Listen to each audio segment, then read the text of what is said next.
Je reviens, moi, sur l'annexe verte. C'est une première, je dirais enfin.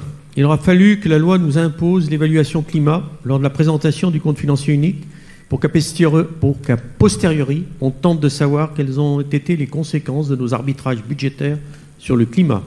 Cette analyse des conséquences du budget sur notre environnement, nous les écologistes le demandons depuis le début du mandat. Il a fallu une loi pour obtenir ce que le simple bon sens suggérait, sortir d'une logique uniquement financière pour apprécier la pertinence de nos choix.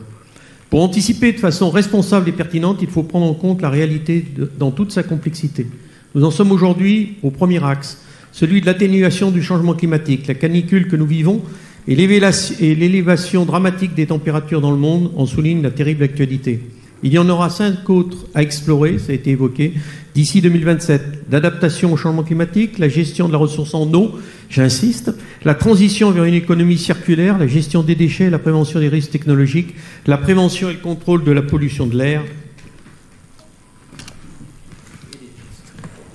la préservation de la biodiversité et la protection des espaces naturels, agricoles et sylvicoles. Bien entendu, notre Assemblée a déjà agi dans ces différents domaines, mais sans se donner les moyens d'évaluer la pertinence de ces initiatives, ni de mettre en évidence les résultats obtenus via le suivi d'indicateurs appropriés. La méthode I4CE, retenue par le décret, bien qu'imparfaite, a le mérite d'exister. Sa mise en œuvre classe en neutre, faute de mieux, plus de la moitié de nos dépenses.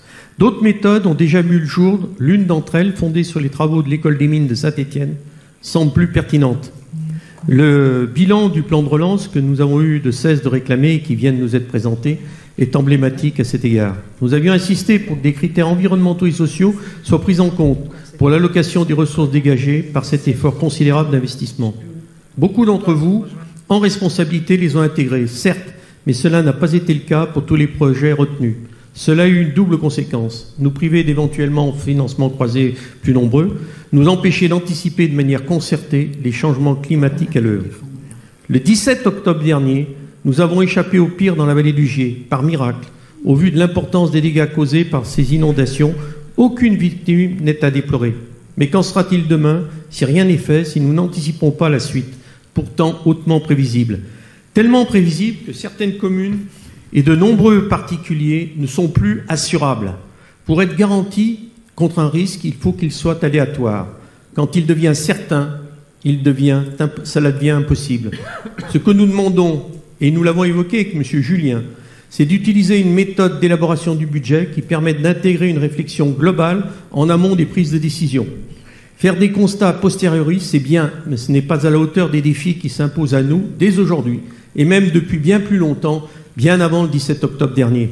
L'école des mines de Saint-Étienne est partie prenante d'une méthode, Cap Territoire Durable, qui permet une approche globale pour la construction d'un budget soutenable. Je l'ai déjà évoqué devant vous à 2 reprises et il me semble que nous devrions, sans attendre, nous y engager. Nul n'est prophète en son pays, certes, mais il y a là une opportunité à saisir. M. Farah serait sans doute, et je n'en doute pas, favorable à ce type d'initiative qu'il met d'ores et déjà en œuvre dans l'élaboration du projet alimentaire territorial. Les écologistes veulent que nous prenions nos responsabilités et que nous anticipions en changeant nos manières de faire.